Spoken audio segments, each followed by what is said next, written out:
This is a Powerworks podcast short with Glenn Power and me, James Pikeway. Battery technology. This is, battery. We've got a whole new area of engineering that we've always been thinking about it, but now it's really in the foreground, and that is battery engineers and alternative power engineers. And that's a very specific field. And I'm not sure how many people there are in that field who are doing the innovation at this point. So it's an interesting one. Yeah, I think we just have to be very careful with the next 2 or 3 steps on the environmental development, shall we say, of the motor industry, environmentally conscious development of the motor industry, because let's not forget petrol and diesel engines, whilst polluting, are far less polluting than they were 10 years ago, 20 years ago, 30 years ago. It's night and day. So I am sure, just like a mobile phone that we just mentioned and with internal combustion, engineers will get batteries for EVs to a level where we don't have these concerns, or they're not as much of a concern.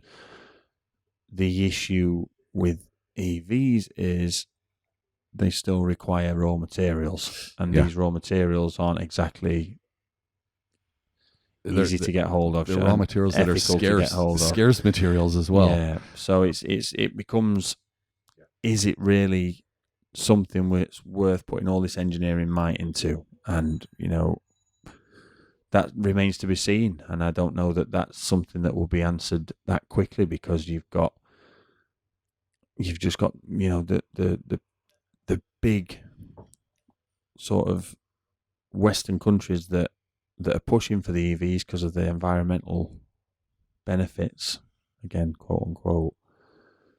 Governments change every 3-4 years.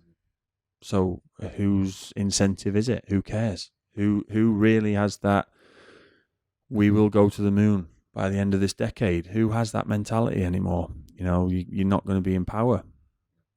Certainly if you're Prime Minister in the UK, you'll be out in 6 weeks.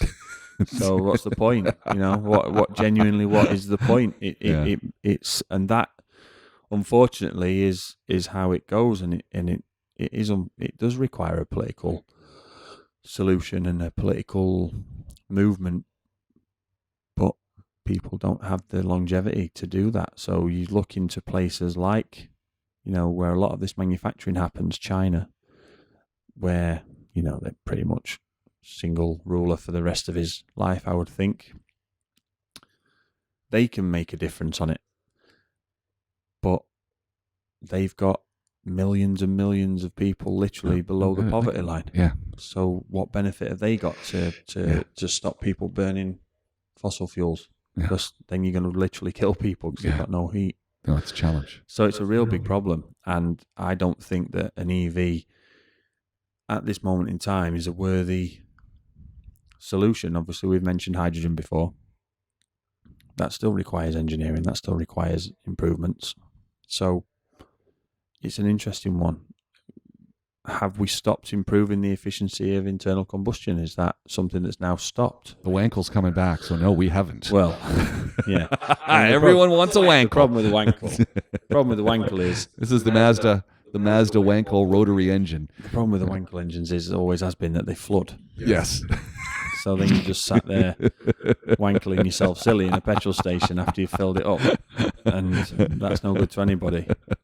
So, oh man, yeah. I think.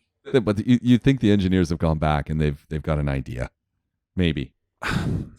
Yeah, maybe. But then, that's my point is it worth it? Yeah, is it really worth it? You've already got? I mean, Porsche put a release out the other day of they've worked out, or are working on and have good results on a fuel made from water to power a Porsche. Is that hydrogen? And it's like, okay, now that seems a bit better, doesn't it? Like, we can work that one out. I mean, if you were told, well, you can only do 200 kilometers range, but all you have to do is put water in the tank. Aside from driving through the Sahara or Death Valley or somewhere like that, you're probably going to be cool with that, because you get water pretty much anywhere.